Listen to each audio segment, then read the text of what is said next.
All right, let's see if I can get this intro right because this is the first live session where I've moved the date. So this is Learning Tech Talks. We're back again. Landscape of learning and workplace tech. I'm expanding the intro because we're treading into space. I feel like the dividers of learning and workplace tech are just they're getting eradicated. So anyway, learning and workplace tech. Today I'm joined by, here we go. Let's see how I do on this. Kian Katanforoosh. Ah, oh, Pretty look at good. that. And you know what? Hey, folks, for that was my first attempt backstage, and I was all right. Kian even said, I think you could be a native, although I definitely am not, but I'll take that as a compliment. And he's from Workera. We're talking precision reskilling, upskilling, right skilling, whatever term is kind of the buzz that's going on right now. But really the conversation is addressing this whole thing in terms of, we're talking measurement. Like, how do you actually do this in a way that is quantifiable versus just qualitative or subjective? And at the same time, then digging deeper into what does that actually look like and what can we do with it? So we've got a lot planned. I'm excited to have this conversation. How about you? I'm very excited. I'm an avid listener of the show, and I learn a lot from it. So hopefully, I can share some of our insights. Well, you've got a lot. You know what? From being backstage with you, I already know you've got a lot to share. So I'm looking to unpacking this, and I think there's going to be a lot of folks that can take a lot of this because this is a conversation that's happening at basically every company I talk to. This is in some shape or form, and it's not just in HR and learning. It's happening in operations, in every function of the business. So it's relevant regardless of where you sit. But before we get into that piece of it, we got to get to know you a little bit better and have some fun as people start joining in. So the first question I always ask, it's a slow pitch, should be easy. And for folks joining, please comment in because it's an engaging dialogue, and I got to get comments going so you can comment in your questions throughout and I can bring it up here. But for you, Kian, where are you located today? So despite growing up in France, next to the city of love, Paris, I moved to California, and I'm now in the city of fog, San Francisco. Okay. All right. So you're in the Bay Area, and I got to say, I commented on this.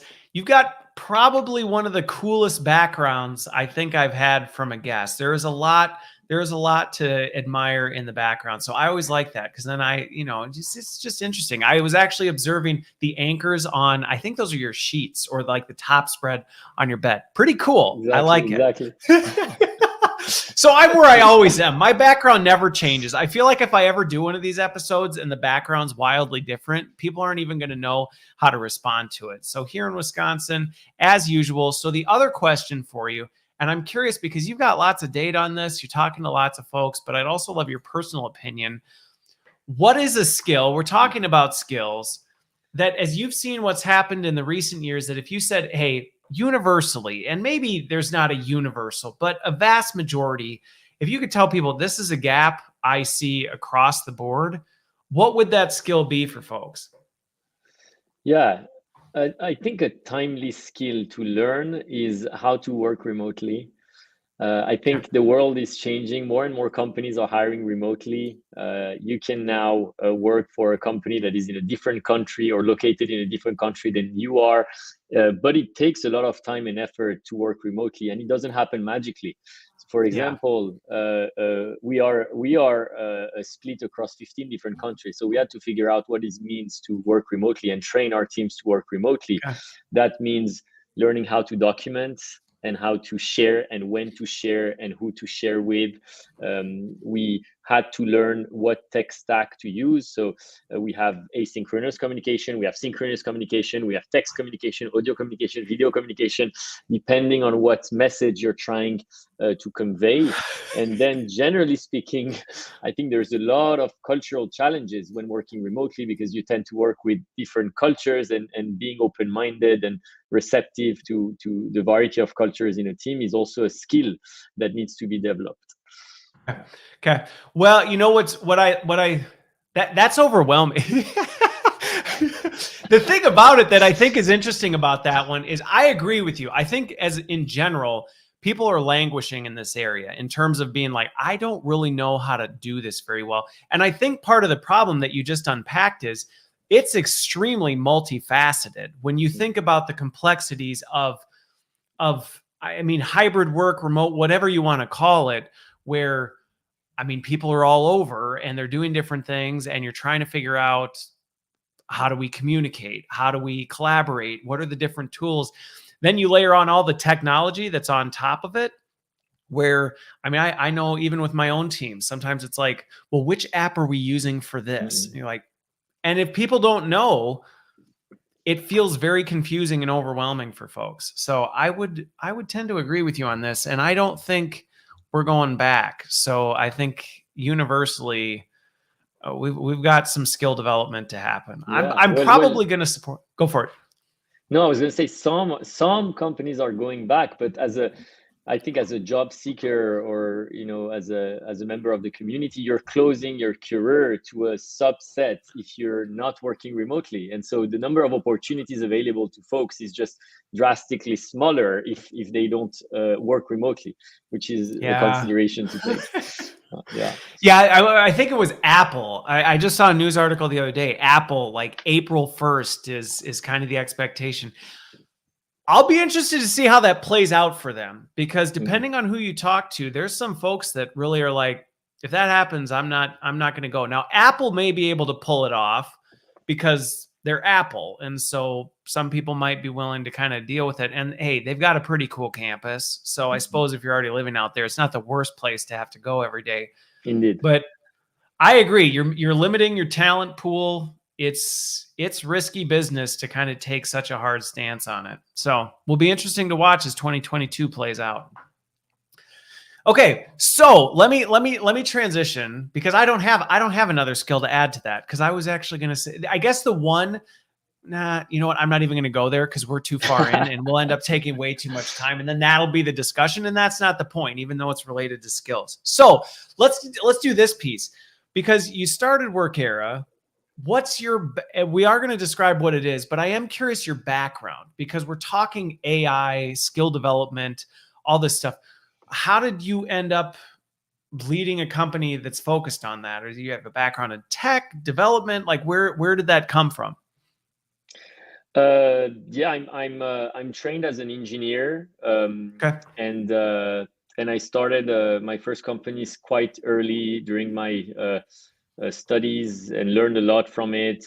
Developed a passion for education. I think it comes from my parents, who did not manage to finish their education the way they wanted because of a revolution, and so I always was led to understand how important education can be and how it can change people's lives. Okay. And so I delved deep into it. I joined Stanford many years ago, where my focus was on artificial intelligence. I was advised by Professor Andrew Ng, who's also the co-founder of Coursera, and he's now the chairman of Workera. I learned a lot from him.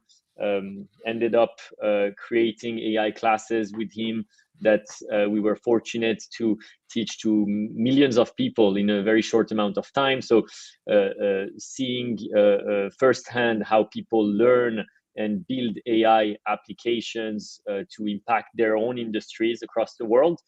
Noticing that the feedback that companies and learners alike were giving us at that moment is that they are drowning in an ocean of content, and the content is not anymore the limiting factor in order to grow a career or to build skills.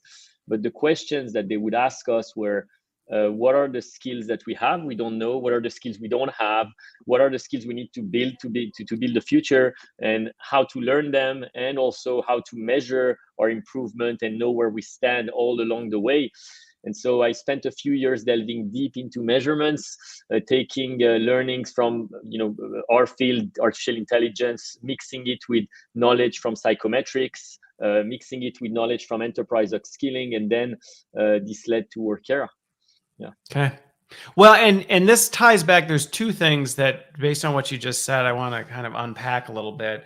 Is one, we talked about this a little bit before we went live, is there's kind of these two spectrums. One is there's the AI for education, and then there's the education of AI, like actually, like how is AI changing the way we develop, skill, educate people? But then there's also that, well, how do we teach people about this stuff in the first place? And so your start was really, was it a combination of both, or did you start with the, well, how do we teach people AI? And then you went, well, actually, this has kind of a dramatic impact on the way we do it. So why don't we kind of combine the two together? Yeah, we do both at Workera, but it gets confusing. So I like to think about those two things as separate. So education of AI is really companies are trying to transform. They're feeling that they're going to get disrupted if they don't get to the digital level, to the data level, to the AI level. And so they're learning about AI. They're learning about models. They're learning about methods to train the models. They're learning about the technology stacks that they need to put in place or the infrastructure. And that's education of AI. We need to teach the workforce all these things. Okay. And then on the other side, you have education, talent, HR technologies that are more and more digital. So data is generated, and then you can start modeling on top of it and adding AI technologies in order to bring personalization, bring filtering, bring search, bring ranking, and really improve the way people learn and achieve their fullest potential. Okay. So on that first one, I'm curious your take. I got a point of view on this, but I'd love yours since I mean, I didn't go to Stanford. I don't have any of the cool credentials you do on this. So I'm actually really curious when it comes to this AI, or I kind of think of it as digital acumen for the enterprise. Where do you see that level? Is it something, because I've heard debates at the leadership level before where it's, well, the workforce doesn't really need to know that. And then other orgs are on the other side where they go, well, everybody needs to know a high degree of it. What's been your take? Is it a mix? Like where does the acumen of an organization need to be with where AI is going? Yeah. That's a good question. I think of AI or data transformation. And by the way, every time I mention AI or data, I don't just mean like hardcore machine learning or deep learning. I mean it's a good distinction because we said that before we went live. There is this, just even people throw that term around. Yeah. And that can be a lot. Yeah, I think it encompasses anything from, modeling, machine learning, deep learning, whatever it is, all the way down to, analytics, business intelligence, just, general software or digital or business acumen related to analytics. So all of that, I encompass it under AI and data because that's what companies are trying to develop in terms of skills. But to go back to your question, I think companies need to think about transformation company-wide. It means if you want to build today a data or AI company, you need to have obviously the high level of AI practitioners, those who build the models, the AI systems, they deploy it in production. Those are usually referred to as the center of excellence. But they're not the only ones in the company. There is actually a much bigger group of subject matter experts. So for example, if you're a telco company, you have tons of network engineers that are experts at what they do. If you're an aerospace company, you have a ton of people who know electrical engineering, mechanical engineering, chemical engineering, propulsion, all of that. And this is actually the largest group, in my opinion, today. And if I may give you a data point, in the class I'm teaching at Stanford, the deep learning class, 2/3 of the students are not majoring in computer science, despite the class being a graduate class in computer science. They come from all the other departments in the campus, and they are coming to build an AI toolkit in conjunction with their subject matter expertise. Because if you look at an X-ray and you're trying to detect pneumonia, let's say, with an object detector, a certain pathology, well, if you're a medical expert, you understand the pathology, you understand what the models need to look at, you understand the stakeholders that will need to get involved, you understand the clinical deployment environment, all of the things that I don't understand. So I'm not going to be the right person to deploy that model, but they will. Okay. No, well, I love that you bring that up because I think that is sometimes an area of opportunity for organizations where they go, well, we've got all our AI developers and they're over here, and that's where we're making all our investments in understanding this. And to your point, it's a great example of, okay, that's fine, but that's more the center of excellence. Like, what are the best practices that we need to know and how to do this, and the expertise. So when you get stuck, we can tap into you for support, but you really understand what it is that needs to happen. So you need to have that. And I personally, so my experience has been, I've even taken it a step further. I worked with a healthcare company where, and again, you have to personalize it. You don't just make everybody get an MBA, a graduate degree in data science. No, that's not what we're talking about. But even the frontline sales teams, I was working with a healthcare company, and I'm like, if they don't fundamentally understand how AI works when they're trying to describe and even just explain and position how the products are better or superior, you can't just go, well, it has AI. And then when somebody goes, right, but what does that do? You're asking us to make a multi-million-dollar investment, and they just go blank stare because they go, well, I don't really know. Like, there is that level of even frontline that needs to have a level of acumen around this to be able to describe what's happening. Yeah, 100%. I was I was going to say our the pyramidal framework that I generally recommend is the center of excellence, the AI plus X group that we just talked about, and then you have AI fluent and AI literate, or data fluent and data literate. I like fluent that. would be everybody who is interacting with technical counterparts. So if you're more and more recruiters today are asked to bring in data scientists, if they don't know what a data scientist is, or what's the difference between a machine learning engineer, a software engineer, a data scientist, a data analyst, a data engineer, how are they supposed to do it? If they don't understand what TensorFlow is, what PyTorch is, what are all these frameworks that are used in machine learning, they cannot really recruit and have that first conversation, or even sell the projects of the company to attract those talents and excite them about the projects. And similarly, to go back to what you were saying, frontline workers, AI literacy, data literacy, companies are investing heavily in those areas. And at Workera, we are actually benchmarking the level of literacy in AI and data in the enterprise, the fluency level in the enterprise, the AI plus X level, and all the way to the center of excellence. Okay, which we're going to get to why, because there's some real value to why that's happening. But I love that you break that down, because the recruiting example, because I know there's a fair amount of HR and learning leaders in here.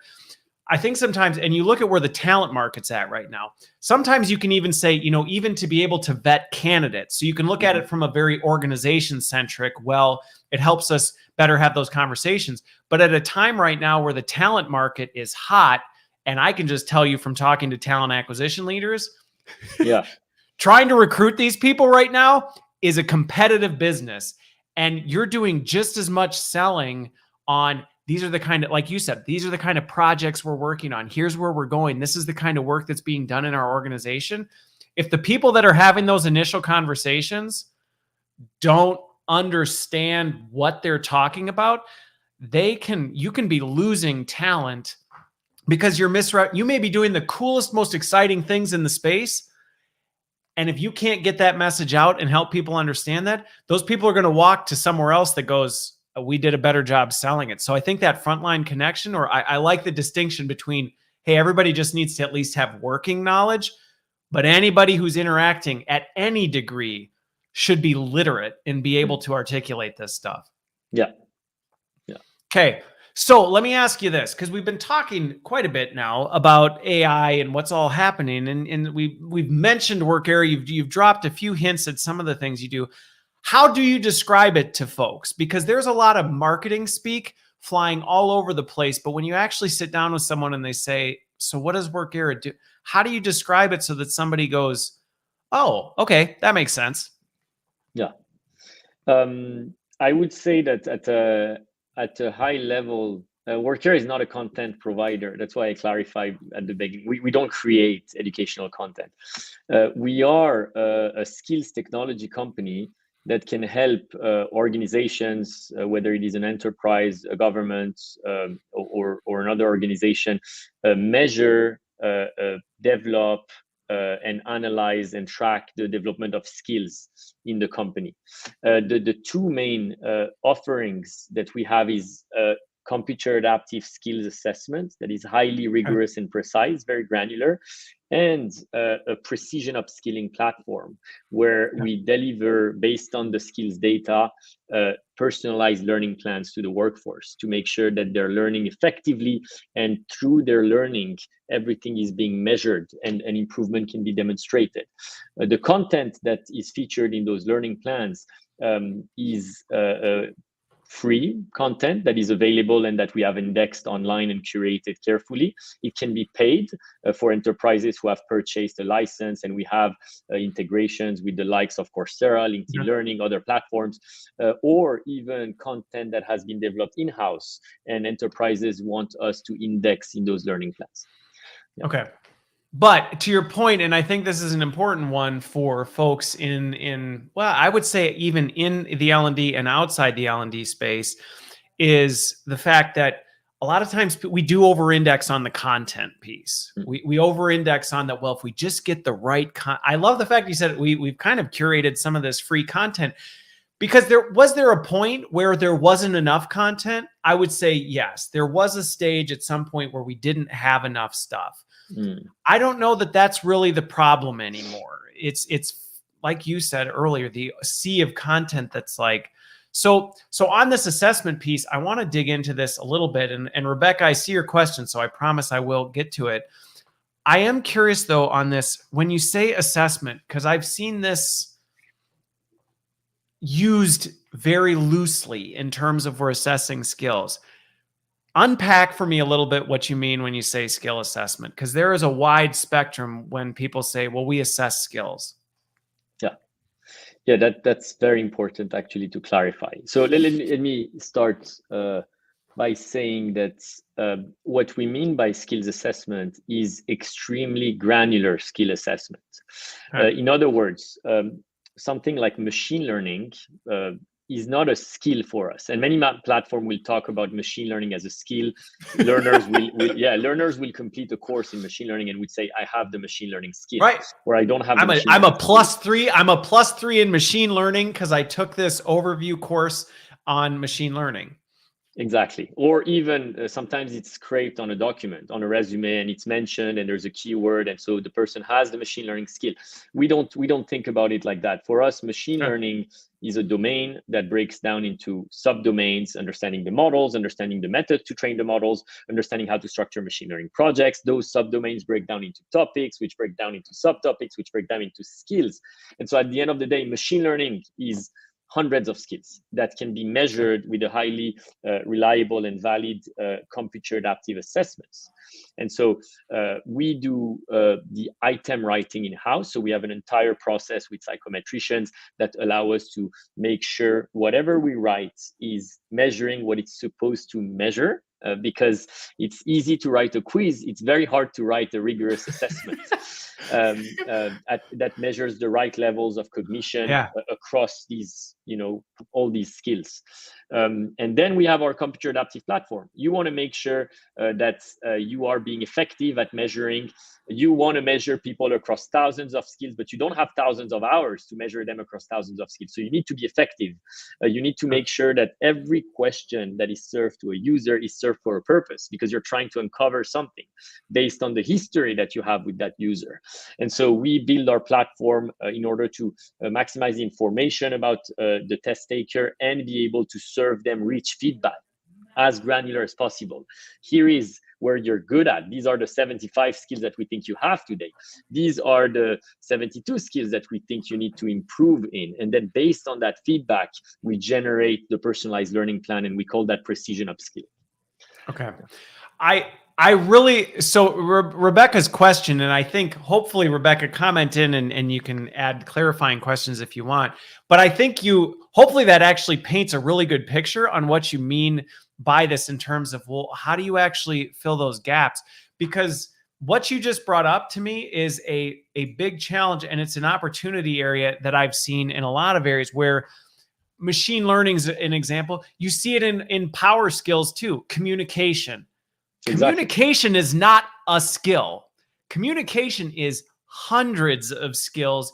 I just even think remote work, that is hundreds of skills. And even within those skills, there are different tiers of capability within those skills. So the granularity, I think sometimes we're trying to, and this is the question that's going to come on the heels of this, is that sometimes we almost want to oversimplify it. Like, what are the 5 questions we can ask to assess whether somebody has machine learning skills? And it's like, well, we kind of can't. So I'm curious how, because that could sound really overwhelming to be like, good grief, you're talking hundreds of skills and all this other stuff. Like, was this assessment take 2.5 weeks to complete? I mean, how do you optimize that so it doesn't overwhelm a user? Yeah, that's a very good question. One thing is our technology allows us to ask a few questions, but actually leverage the power of data and the tens of thousands of people that have taken the same computer adaptive assessments in order to generate insights over more skills. Okay. That's one thing. So this is very time efficient. The second thing is when we work with an enterprise, we want to make sure that we are configuring the assessments properly for what they need.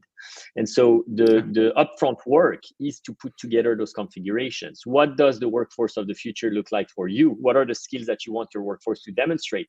Define a career progression plan, not based on the courses they need to complete, but based on the skills they need to demonstrate. If you tell learners, hey, this is a course and it's mandatory for all hundreds of you, you have to take it, and then you move to that one, I can guarantee very few will complete it. They're going to say it's too easy, it's too hard, it's not relevant, whatever. No, here you can define every domains where you want the skills to be demonstrated, and you can also calibrate the target score, and we provide you with definitions of what does it mean to have a 75 in machine learning or in data science or in business analytics. What does it mean to have 200 points in those areas? What can you expect them to do on a project? And so managers, leaders, L&D folks come in, work with us in order to do this calibration process and build the configurations. And then those are deployed and served in our software platform to all their users. They take the test, they get their feedback, and then based on the feedback, they will get their personalized learning plan. Okay. So I've got some follow-up stuff on this, but I want to emphasize the point because I think this is a takeaway that anybody in the space can walk from, is that front end work to me is critical, and not doing that is going to set you up for failure, because that piece of the traditional approach of, I mean, I'm just thinking, we'll just use a hypothetical that I'm sure nobody's ever experienced in their whole careers. But let's just, put this out there. I imagine someone somewhere has at some point experienced somebody saying, we need everyone to know machine learning. So let's assign this course to everyone in the company and see what happens. And then they're frustrated. Leaders are frustrated because they feel like, well, we don't have the skills.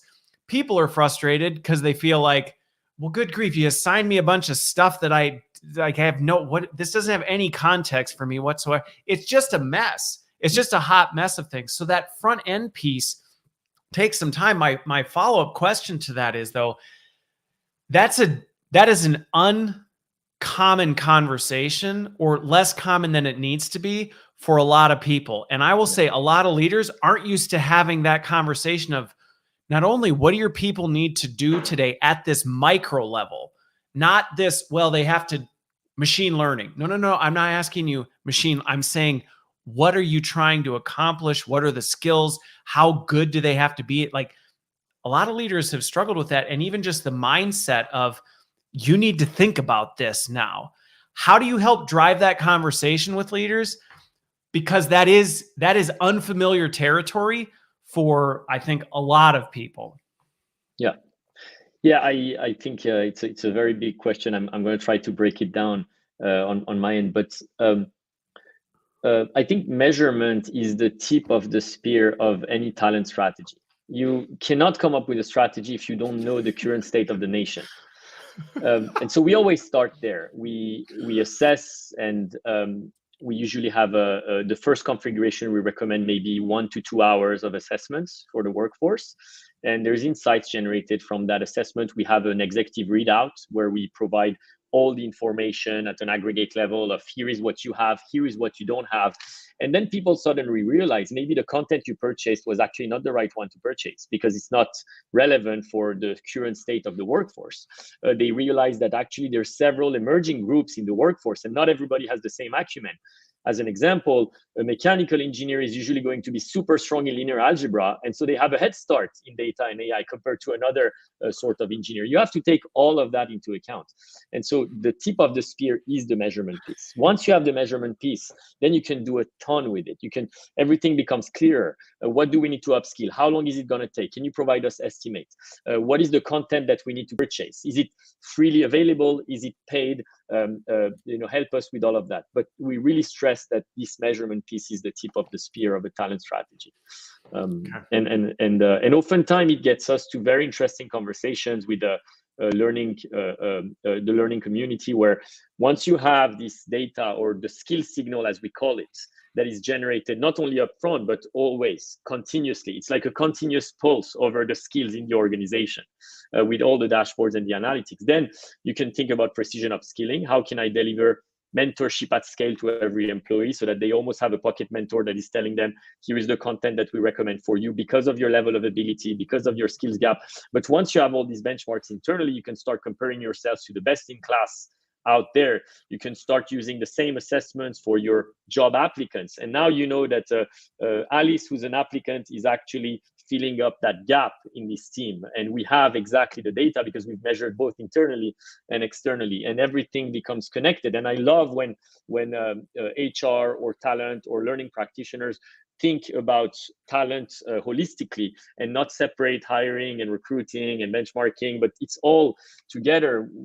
It makes sense when it's all together, in my opinion. Yeah. Well, and I love that we took the time to unpack this one, because this is really, one of the comments that came in is putting some rigor back into this process. And I think this is an area that we have to push.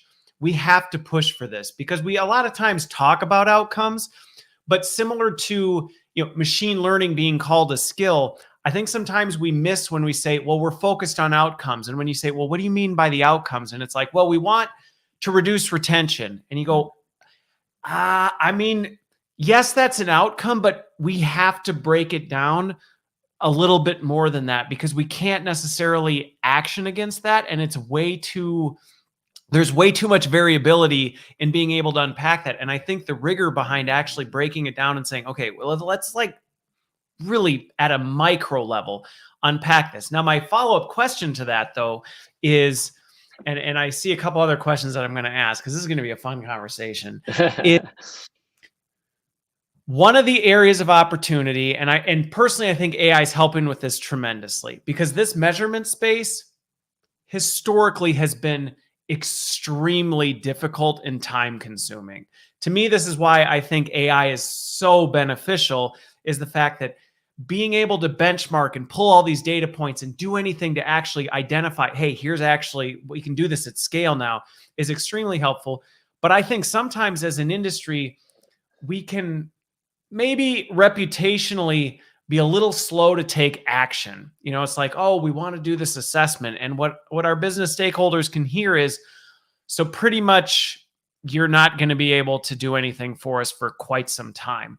And when you look at the skills half-life, where, I mean, even in machine learning, you break that down, good grief, the languages are changing. I mean, it's just changing so frequently. How do you balance speed with assessment? Because I've seen companies over-index on assessment, and they go so far on assessment, by the time they get to anything actionable, what they're actioning against it's a dinosaur. It's like, well, it's kind of too late. You missed the window on that. So how do you help balance that? Because there is this need for assessment, while at the same time not becoming analysis paralysis. Yeah. I see what you mean.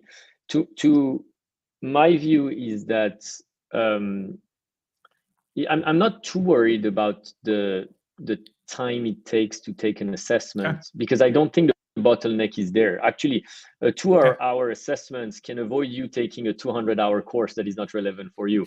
And so if you think about it that way, it's the best investment you'll ever make. And so there's that. The second thing is, it depends on the assessment. You want to make sure the assessment is up to date, is current, and is in the flow of time. You don't want to take an assessment that is completely outdated and is measuring skills that were relevant 20 years ago. What I like to do typically is to structure the configuration of the assessment in a T shape or in a pie shape. What I mean by that is there are certain skills that have a longer half-life. So for example, functional analysis, linear algebra, just 2 + 2 = 4. I think 10 years from now, you will still need to. That's not going anywhere. It's not going anywhere. It's not going anywhere. There are other skills, and specifically in high technologies, which have a much more shorter half-life, and things are moving so fast that you want to be able to have the good balance between our workforce has the foundations that allow them to learn how to learn, being able to acquire new skills because they have that foundation, but also being able to have cutting edge skills that allow them to deliver on projects. And those are probably what I like to call the vertical bar of the T, and may be updated much more regularly. But again, to go back to your question, I think assessment is the best investment a learner can make because it can avoid them to lose time on content that is not relevant to them. So I'm really glad that that's what you brought up, because I think there's other areas in the tech space that I think that similar arguments, and it's about shifting the mindset, because people can just focus on, they might hear 2-hour assessment, go, our people just don't have time to take a 2-hour assessment type of a thing. But you can reverse that conversation by saying, but are you suggesting they have time to take 200 hours of coursework that may be completely irrelevant? And flipping that narrative can be a very effective strategy for being able to help influence some of these things, because you can have this initial react, well, assessment, that takes too long. That's too slow. We need to get moving because we need these skills right now. Yes, I hear you. I agree. However, to get those skills, and I think one of the things that we're getting at is you don't build skills in an afternoon. I mean, this isn't something that you pick up. Oh, we need to build this, so can we quick push something out and then do that? And I think helping educate folks that is an important piece, that there is a serious time investment and money, financial resource investment in building skills. So do you really want to build them on things that are completely irrelevant? Well, we avoid that through assessment. Yeah, completely. And I think that in conjunction with the assessment, you need to you need to understand learning modalities. So as an example, you do not serve the same type of content to someone who's a beginner in a domain compared to someone who's advanced. For example, if I'm a beginner, I usually would like to go for a more guided learning approach where things are stacked on top of each other with a narrative and a story. But when I talk to my students at Stanford and I tell them, do you take this course online? They say, no, it's a waste of time. I don't want an entire course online. I want you to point me to the articles, the blog posts, the research publications, the videos on YouTube that are the most relevant for my skills gap. And so it's a completely different learning mindset. And the only way to really personalize it at that level is to understand the level of ability of those learners. So what's great is you had me nervous when you started talking skill or learning modalities, because sometimes that goes down a path and I'm like, oh, we got to rein this one back in. But the point you brought up that I think is, again, a really important one for people in the industry to think about is that user maturity in the skill set does determine what they need from those things. And I think sometimes we talk about, let's focus more on performance. Let's just give everybody just in time the nuggets they need. That works for an advanced user who knows all the contextual information and can kind of contextualize it and go, okay, yeah, this is all I need because I just need to get this done. Mm-hmm. That person that has no idea what you're even talking about, to just give them a micro learning nugget of something on something as complex as whatever skill you're trying to develop, it will just leave them going, I can't even contextualize this or know what to do. And I think recognizing it's not an either or, it's a both and. But to your point, you can't do that if you don't know the maturity. If somebody just says, I have this skill, it's not enough because you don't know, well, are you advanced or are you not? And we've got to change what you need based on that. Yeah. Completely. Okay. So question follow-up. I'm going to bring up Rebecca's here because this to me is one of the challenges that I see our industry getting is we talk about skills as though it's a universal language, as though there's kind of the one language across the board. I do see variance in terms of how different organizations define it. And sometimes that nuance is different because a company may have different skill needs versus that, because even the examples you've given have been phenomenal in terms of breaking down, well, there's not just a universal answer. But how do you help bridge that gap? Because that can be difficult. Now, maybe the assessment ties into it, but how do you help orgs with that? Because I've been in meetings where people go, no, our skill in this area is vastly unique. And you go, I don't think it is. But how do you walk that line of custom skills, I guess, versus, well, no, this is kind of universal? Yeah. Our position is that we do not want to reinvent the wheel at all. And we build an open platform that is highly configurable. So let me explain what it means. It means that we have our own proficiency levels. So for example, in a skill like data analytics, you would be at the end of the assessment, the upfront assessment, the diagnostic, you would be in one of three proficiency levels, beginning, developing, or accomplished. So it's a 3-level framework. However, we work with organizations that use a 4-level framework or a 5-level framework or an 8-level framework. And our framework is highly adaptable. So we can configure it in order to fit another framework. Similarly, every skill that we measure is at a certain level of cognition, and we use a modified version of Bloom's taxonomy to differentiate a skill that may be more at the knowledge level or recall or remember, a skill that may be more at the application level, do something with it, a skill that may be more at the analyze level, at the synthesize level, and we have this framework internally. But again, our open platform and the configurability of our platform allows us to fit the demand of a specific enterprise or a specific organization we partner with. Yeah. Okay. So with that one, and I'm curious how do you though, because I think there are times where you say we're adding complexity into the mix for the sake of complexity. Do you have any recommendations or suggestions for folks, since you're spending so much time doing this, to help level set some of that? Because I can tell you personally, there have been plenty of conversations that I've had to go toe to toe with folks and say, we are making this more complicated than we need to. And and there's no value in it. Having 8 levels versus 6. I mean, why are we going to this level? Or why are we defining this in 9 different ways based on business function when really we're talking about the same thing? How have you helped organizations through that? Because I have seen orgs create something they can't even manage because they just go off the chain with this. Yeah. Well, a disclaimer is I'm not a psychometrician myself, but we have our head of learning and assessment. He's a psychometrician, and we have multiple psychometricians in their team. So if they're listening, I'm going to say sorry for upfront, but but I will try to explain on their behalf. No, what we do. I think that. If we look at our catalog, we have a ton of domains. It ranges from machine learning, we talked about it, all the way to digital literacy that is for everyone in the company.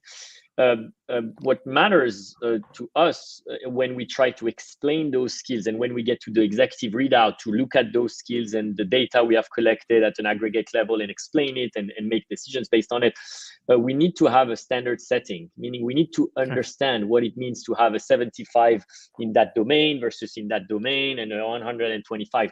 And so it's very important that there is a standard setting and there is a definition that can be written as a text to explain what a score means. Now, the details of what is the framework you're using for your skills taxonomy, I think all of that can be adapted, meaning, maybe we talk about skills in a certain way and some other company talks about skills in a slightly different way. As long as there is a standard setting and we can talk about what people can do on the job in a comprehensive way, that's what matters the most to me. If I can explain that John and Alice have those competencies or skills or whatever it is called, because I have a standard setting and I can know the target scores and the scores that they have in those different domains, then we can have a meaningful conversation. That's what I care about. But again, I'm not a psychometrician myself. No, but I think the message, because there's value to this in thinking about this beyond just even the skills piece, because this is the value in having that outcome-based conversation in general, which is really some of the ways you do this isn't by challenging it and going 3 levels. That's dumb. You need 5. That doesn't go very far with folks, because obviously if people are coming to the table with, we need to do this, there's a reason somewhere, whether we realize it or not. And being confrontational, it doesn't help. It only makes matters worse and people dig deeper in their trenches. But I think that point you're bringing up, which is extremely valuable for this piece, is being able to ask those questions of, well, how do these different levels make a difference? And that could be tied to a lot of things. Does it tie to our, promotion, our internal mobility capability? Are there promotion tiers that if somebody's at this level, would we pay differently based on that? Is it the way we recruit? Are there specific projects that we know we have to be able to differentiate? If you can have that, like you said, if you can have that discussion and dialogue and it can be well articulated, then okay, I can understand where we're coming from. But there are times where that's just met with I don't have an answer to that. There really isn't. And I've found personally, people are more in tune with coming to the natural conclusion of, okay, well, you know what? Maybe we can just not do that, because now that we're talking about outcomes and the need for differentiation, I'm realizing we don't really even have a good reason to differentiate. So for the sake of not adding complexity, let's not do it. But I think what you just brought up is a really valuable takeaway, because you can use that in a lot of things, because there's lots of stuff analytics is the same way. We need to put this in this dashboard. For what? What are we going to do with that? Is that a valuable, what does that data tell us? And when you can't answer that, then maybe you need to question whether you need it or not. Yeah. I think the way I'm thinking about it is, if you get a 150 points in data analytics, maybe you call it level 2, maybe you call it level 3, maybe another company calls it level 4. What matters at the end of the day is, what does this mean? What is the definition of that level? Even if the actual numbering or framework behind the scene is slightly different. Okay. All right.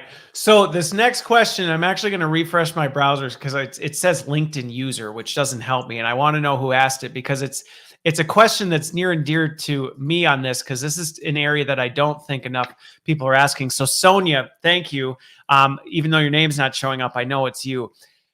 This is an area that, as this space is accelerating and we're capturing more data on people, we're learning more about them. In many regards, I don't think we're too far off from knowing more about our workforce than they know about themselves. The creepy factor kind of steps in terms of, well, what are you doing with that? And how is that being managed? And what rights do I have to all of this? How do you navigate that with organizations? Because this, again, to me, is a conversation that people are not familiar with. It's new territory. They haven't really thought about it. And all of a sudden they're saying, oh, I guess we didn't really think about it. And GDPR is getting involved. We've got all these other things that are happening, and it matters. So I'm curious how you work with organizations on this and navigating that gray area. Yeah, I'm really glad someone asked that question, because I care personally a lot about it. I would say a few things. One is more tactical, very simple, being compliant. So we're SOC 2 compliant. We respect GDPR. All of that matters, and I think it's table stake. On top of that, we find different cultures in different companies.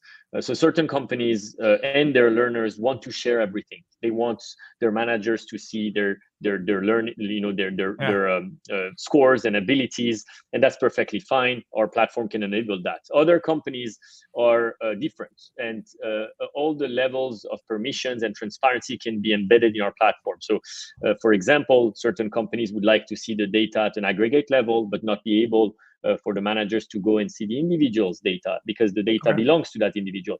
And so we are able to enable all these different permission levels and transparency. And finally, we also help companies with that. We have a suite of responsible AI and data assessments that cover AI and data fairness, privacy, safety, transparency, explainability, and that allows companies to deliver those assessments to their workforce and make sure that everybody's who's working with the computer or artificial intelligence systems to do it responsibly. So that's another way we drive that conversation forward. So I love the fact that you're putting the emphasis and effort into that, because that is one opportunity area I continue to see in organizations. As you know, they're rapidly adopting new AI technologies. They're rapidly doing more with the data that they have, and not everyone's taking the time to go, well, wait a minute, this is secure data that we're dealing with. This has to do with people's livelihood, and we need to be very, at least cognizant of what we're doing and intentional about that. But I think the two things that jumped out that I think for leaders who are talking with their organizations about this is that trust factor. I know I've worked on with orgs before where we've said, we got to build your trust factor, because that is a big thing. It's, if you work with an org and you build the trust and people know that they can trust, you have their best intentions in mind, and the goal is to grow and develop you, and that's really what we're trying to do, you will see a lot more fruit out of that. And I've had organizations where I've said, you need to work on that before you start just going gangbusters on this, because you're not going to get the value out of it if you don't address some of these cultural or trust issues that are just wreaking havoc on your organization. Completely, yeah, and I would even add that assessments are always tricky. You know, it's never easy to get assessed, and you never feel fully comfortable because you get to see yourself in the mirror.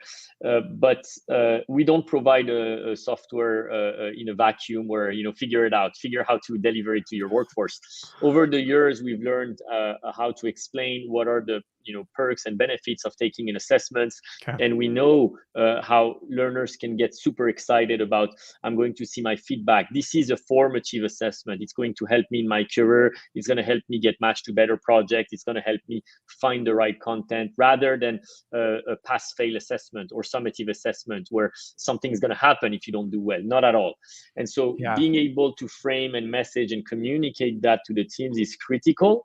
And we, of course, help organizations and L&D and, you know, business leaders do it. Yeah. Well, and I think that messaging is key. And the thing you hit on at the end with it, because I saw a recent study that came out that, you know, one of the biggest challenges people say that they have with development is time. I don't have time. I'm too busy. I don't have time. Yet, hands down, my experience has shown, if people see value in it, they will make time. They will make time for it. And everything we've talked about is about making it relevant, showcasing, hey, this is relevant. Here's what it does for you, things like that. I think the other piece that's an important conversation for business and HR leaders to have on this topic, though, is making sure, and you talked about this in defining the outcomes in the beginning, but making sure that there is a pathway on the other side of that. Because I have seen these things go down like the Titanic, where we do all this assessment, we do all this stuff. Hey, great, here's what you have. And then they go, so what does that mean for me? Oh, nothing. We don't really have anything, you know, for you to do with that, but aren't you so much happier now that you know? And you see people leave because they go, yeah, great. Well, then I now know where I'm at. I'm going to take that capability somewhere else because you weren't prepared. And I think it's not a wait to get all that figured out first, but it is a real thing that you have to prepare for and say, we need to have a plan for what we're going to do if we're going to put this effort into assessment. Yeah, fully on board with that. And I don't think about assessment as a one-off thing. And maybe the ancestor of what we do was you ask a strategic consulting firm to come in and run an assessment in your team, and you have a team of analysts that comes, interviews a few employees, and then delivers a slide deck. And it costs a lot, actually. But I don't know what you're talking about. I've never seen that happen. No, but No. what we do is, there is a pace of Okay. assessment. So learners, they take assessments regularly, and the more they take, Okay. the more valuable feedback they get, and they never get the same questions. Everything is adaptive through time, and so it Okay. evolves with them.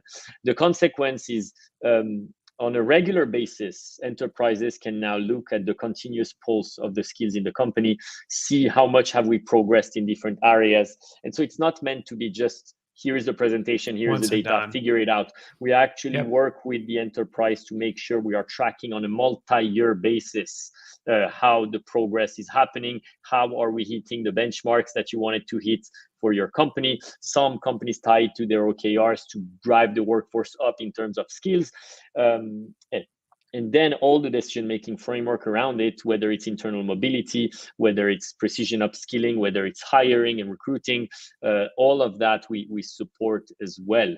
And it requires us to often integrate with their talent and learning stack. So integrate with an LXP, with an LMS, with an HRIS, with other systems that they're using, to make sure that we're not just providing a slide deck, but we're actually providing a tool that's going to make them able to run their workforce more effectively over time.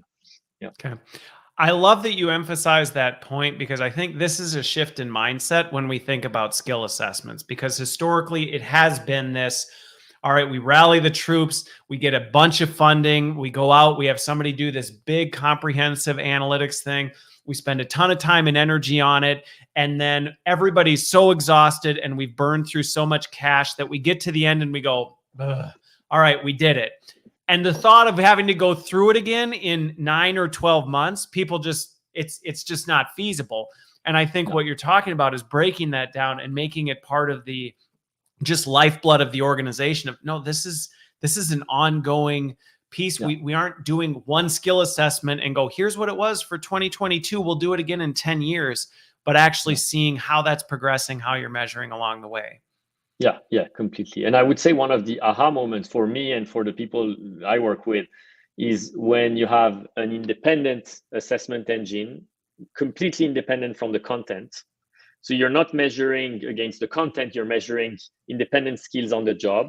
And you can see after 3 months how the average level of your workforce went from A to B, and you have tangible proofs that it grew because that assessment is an independent assessment unrelated to the content. And this is really the aha moment. It's the first time you can actually measure tangibly how we're progressing across several dimensions of skills. Okay. So there are so many more directions that I want to go and questions that have popped up since that I want to talk to, but we would end up talking for a lot longer. So there's one other thing that I want to kind of highlight, because we can't even get into the ROI measure, like impact thing. But I think one of the things you talked about right now that you hit on before the end is this ability to measurably show skill assessment, but also movement. Where is it developing and growing? And sometimes I've seen over effort on, okay, but what exactly in the business did that change? And I think there's some value in doing that. I don't want to dismiss it, but when you're sitting at the executive tables on things, even being able to do that is huge for an organization. And this is solving a real business problem in general. Just even the ability to say, where are our skills, and are they growing, and are they moving, and are they going in the direction? That is a business outcome in and of itself. And I think that's one of the things that sometimes gets missed, is it's always the, so then what? And it's like, I don't think people are fully understanding the magnitude and the value of that in and of itself. Yeah, that's a very big topic and complex one. I think the holy grail of assessment is complete outcome. So down to the business outcome. I think it will take years before we can get to a level where we are able to connect it directly to the business outcome. But we need to start somewhere. You have to start somewhere. Yeah, exactly. And today, we can provide assessments on, here are the cognitions that or the levels of mastery across hundreds of skills. You can start connecting it to projects. So some companies, they are going to tag a project with those skills, and then we do the mapping and say that this employee has 87% of the skills covered in that project, and then you can decide if they can work on the project, and then there is some ad hoc measurement that companies may use on the project. We want to get there one day, but we have to start somewhere. We need a gold standard right now, and then we can start pushing the boundaries of assessment, fully integrating it with the flow of work. But this is going to take a few years before we can fully integrate it with the flow of work, I think. I love the transparency behind that, because I think sometimes the aspiration is just so far out, it feels unreachable. And I think that point that you focused on, which what a great way to kind of close it out, is this is a major thing. And it's okay to say, this is what we're focusing on right now, because this does matter. And we have to set the foundation. And if we don't set the foundation, you can't build the house. You can't do it. We have to get through this piece and get this right and get this working, or nothing else falls. So I'm going to close there, because again, we start getting into ROI, we're going to go for another hour. But on this one, the one question, and maybe again, it's not even a question, but maybe if you can, in the comments afterwards, some people are asking about some case studies, some things that may be able to help people start to contextualize what we're talking about and how are orgs doing this. Because I think there's a lot of talk right now. I think there's a lot of people still struggling to figure out the actual how and what does it look like and what are we doing and how did you pull it off type of a thing. And I told you we'd get to an hour and have just scratched the surface, and that's where we are. So again, Kian, thank you so much for joining me. I think there's more than enough for a follow-up conversation. Thank you to all of you who tuned in and joined, and all of you who listen after the fact. I hope you have a wonderful Tuesday, and I hope you enjoy the rest of your week, Kian. Thank you, Chris. Thank you, everyone, for tuning in. Looking forward.